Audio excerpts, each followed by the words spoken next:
বন্ধুরা, এক গুরুত্বপূর্ণ তথ্য নিয়ে এসেছি। তোমরা শুনলে সত্যিই চমকে যাবে যে দিলীপ ঘোষ এক বড় সিদ্ধান্ত নিয়েছে। কি বড় সিদ্ধান্ত নিল যেটা শুনে মিডিয়ার লোকরা সবাই চমকে উঠলো। তাহলে চলো পুরো নিউজটা দেখতে থাকো, সবটাই জানতে হবে। আমার নতুন একটা নিউজে সবাইকে স্বাগত। আশা করি তোমরা টাইটেল আর থাম্বনেল দেখলে বুঝতে পারছো বা আন্দাজ করতে পারছো যে আজকের গুরুত্বপূর্ণ তথ্য এটাই। দিলীপ ঘোষ অবশেষে এক বড় সিদ্ধান্ত নিল। সেই সিদ্ধান্তের কথা শুনে মিডিয়ার লোকরা পুরো চমকে উঠলেন। তেনার স্ত্রী রিঙ্কু মজুমদারও তিনি চমকে উঠলেন। তিনি বা কি বললেন সমস্তটা বলবো পুরো ডিটেলসে, পুরোটা নিউজের মাধ্যমে। প্রথমে তো বলি, দিলীপ ঘোষ বিয়ে করার পর থেকে তিনার জীবনে কিন্তু একের পর এক কিন্তু চরম সর্বনাশ কিন্তু নেমে এসেছে। সেটা দিলীপ ঘোষ নিজেই বুঝতে পারছে। কোনো সময় তিনার বউ বলছে, মানে স্ত্রী বলছেন যে আমি বিয়ে করেছি বলে আমার ছেলে আমার কাছ থেকে চলে গেছে, মানে আমাকে ছেড়ে সারা জীবনের মতন চলে গেছে। যদি বিয়েটা না করতাম তাহলে হয়তো আমার ছেলে প্রীতম হয়তো বেঁচে থাকতেন। এই কথাটা শুনে দিলীপ ঘোষ খুবই কষ্ট পেয়েছিলেন, কারণ তিনি ভাবতে পারেনি যে তিনার সৎ ছেলে এইভাবে তিনাদের সবাইকে ছেড়ে চলে যাবেন। তিনারা কখনোই ভাবেননি। কিন্তু তিনারা এটা জানতেন যে প্রীতম খুবই অসুস্থ, খুবই কষ্টে রয়েছে তার মাকে ছাড়া। কারণ সে মা বলতে একদম অজ্ঞান ছিল, মানে মাকে ছাড়া সে কখনোই কিছু ভাবতেই পারে না। সেই মা যখন তার সন্তানকে হারিয়েছে, সেই মাটা কতটা কষ্টে থাকতে পারে সেটা একমাত্র দিলীপ ঘোষ তিনি দেখেছেন। সেই জন্য কিন্তু বউকে, তেনার স্ত্রীকে সবসময় কিন্তু আগলে রেখেছে, মানে আগলে এতটা রেখেছে যে না দেখলে সে বিশ্বাস করা যাবে না যে কতটা তেনার স্ত্রীকে তিনি আগলে রেখেছেন।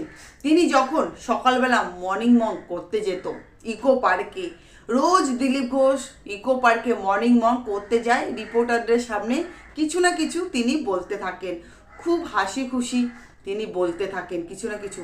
কিন্তু কিছুদিন আগে দেখা গেছিল তেনাকে যে মুখ্যমন্ত্রী তিনাকে একটা অফার দিয়েছিলেন তেনাকে বিজেপি থেকে তৃণমূলে আসার জন্য, কিন্তু তিনি রাজি হয়নি। কারণ এই কথা শুনে রিঙ্কু মজুমদার তিনি বলেছিলেন যে আমার স্বামী যতদিন বেঁচে থাকবে ততদিন তিনি বিজেপিতেই থাকবেন, তিনি তৃণমূলে যাবেন না, কারণ উনি বিজেপিটাকে খুবই ভালোবাসেন।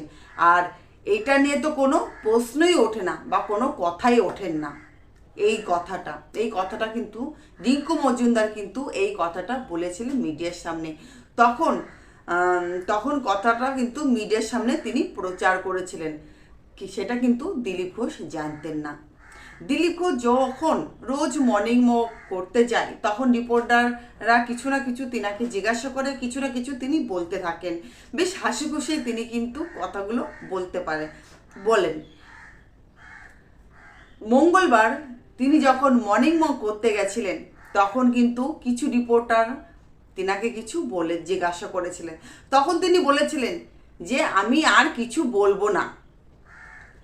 মুচকি হেসে তিনি বলেছিলেন আমি আর কিছু বলবো না। বলার পরেই তিনি ফুল তুলতে শুরু করে দেয়। এটা কিসের ইঙ্গিত? উনি কি সেটাই বোঝাতে চাইছেন যে আমি বিজেপি ছেড়ে তৃণমূলে আসতে চলেছি? কারণ তৃণমূল হচ্ছে জোড়া ফুল, সেটার কি ইঙ্গিত দেখিয়েছিল ফুল, এর সঙ্গে ফুলের যোগ রয়েছে, সেটাই কিন্তু রিপোর্টাররা সেটাই ভেবেছে। যে তিনি মুচকি এসে বললেন যে আমি আর কিছু বলতে চাই না, আমার সিদ্ধান্ত আমার নেওয়া হয়ে গেছে, আমি বড় সিদ্ধান্ত আমি নিয়ে নিয়েছি, আমি কিছু বলতে চাই না। মানে এর কথার মানেটা কি? যে মানুষটা রোজ মর্নিং ওয়াক করতে এসে তিনি রিপোর্টারদের সামনে কিছু না কিছু বলতে থাকতেন, ভালো ভালো কথা, যেটা শুনে রিপোর্টাররা মুগ্ধ হয়ে যেত। হঠাৎ করে সেই মানুষ এতটা সিদ্ধান্ত কেন নিল? এতটা চেঞ্জ কি জন্য? এতটা পরিবর্তন কি জন্য তার ভিতরে? এতটা পরিবর্তন কি জন্য এসেছে তার মধ্যে? তখন কিন্তু রিপোর্টাররা রীতিমতন চমকে গেছে, যখন মুচকি হেসে যখন ফুলটাকে স্পর্শ করে ফুল ছিঁড়তে শুরু করেছিল, তখন তিনারা অবাক হয়ে গেছেন।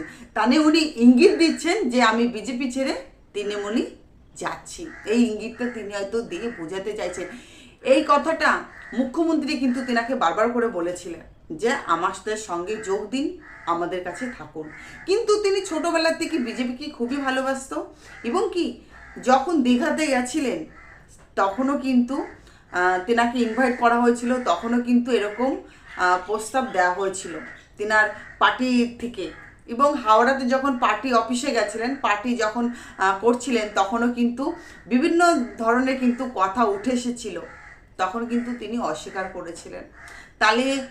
তাহলে কি তিনি পার্টিতে যোগ দিচ্ছেন নাকি দল বদল করছেন? তিনি এত বড় সিদ্ধান্ত কী জন্য নিলেন? তিনার স্ত্রী রিঙ্কু মজুমদার এই কথাগুলো শুনে তিনি বললেন যে আমি তো বিশ্বাস করতে পারছি না, কথা এত বদল কেন, কথা এত বদল কেন, আমি তো বিশ্বাস করতে পারছি না। তিনিও রীতিমতন চমকে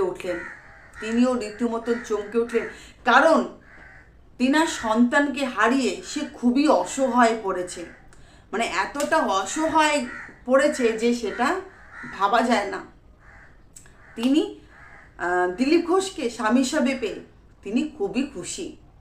তিনি বলেছেন তিনার বিয়ে নিয়ে অনেক তথ্য, অনেক কথা তিনি বলেছেন যে আমি দিলীপ ঘোষকে পেয়ে আমি খুবই খুশি, আমার লাইফে অনেক খুশি, কিন্তু আমার সবচেয়ে বড় কষ্টটা এটাই যে আমার ছেলেকে আমি হারিয়ে আজকে খুবই কষ্টে রয়েছি। আমার ছেলেকে যারা খুন করেছে, যারা হত্যা করেছে, তাদের কখনো আমি ছাড়বো না। আর এর জন্য হয়তো আমি দায়ী। যদি আমি বিয়েটা না করতাম তাহলে হয়তো আমার ছেলে আমার কাছেই থাকতো, আমার সঙ্গেই এখন বেঁচে থাকতো।